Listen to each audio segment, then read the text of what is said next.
আনারসের চাটনি তো অনেক কিছু দিয়েই বানিয়ে খেয়েছেন। এইভাবে করে একবার চাটনি বানিয়ে খেয়ে দেখুন, একদম মুখে লেগে থাকবে সারা জীবনের জন্য। আনারসের চাটনিটা বানানোর জন্য প্রথমে আমি 3 চামচ তিল ভেজে নেব। তিল দিয়ে আমি চাটনিটাকে বানাবো। তিলটা মিডিয়াম আঁচে রেখে হালকা ব্রাউন করে ভেজে নামিয়ে একটু ঠান্ডা করে নেব।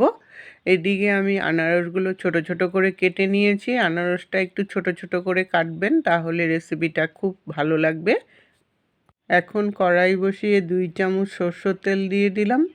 2টো শুকনো লঙ্কা ফোড়নে দিয়ে দিলাম। শুকনো লঙ্কাটা একটু ভাজা হয়ে যাওয়ার পর হাফ টিস্পুন সরষে দিয়ে দিলাম আর হাফ টিস্পুন রাঁধুনি দিয়ে দিলাম। চাটনিতে রাঁধুনি দিবেন, তাহলে ফ্লেভারটা খুব সুন্দর হবে। মশলাটা যখন ভাজা হয়ে গেল তখন আনারসগুলো দিয়ে দিলাম।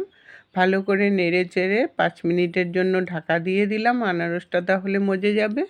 5 মিনিট পরে ঢাকনাটাকে উঠিয়ে ভালো করে নেড়ে চেড়ে স্বাদ অনুসারে নুন দিয়ে দিলাম।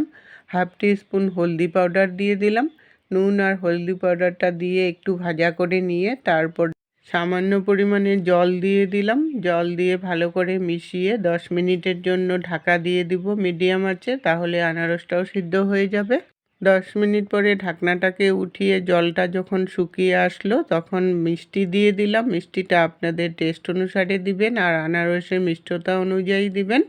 মিষ্টিটা যখন ভালো করে গলে গেল তখন আমি তিলটাকে জল দিয়ে পেস্ট করে নিয়েছি, তিল বাটাটাকে দিয়ে দিলাম। তিল বাটাটা দিয়ে ভালো করে মিশিয়ে নিয়ে 5 মিনিটের মতো ফুটিয়ে নিলেই আনারসের চাটনি একদম রেডি হয়ে গেল। এটা কিন্তু ভাতের সাথে বা শুধু শুধু খেতেও খুব ভালো লাগে।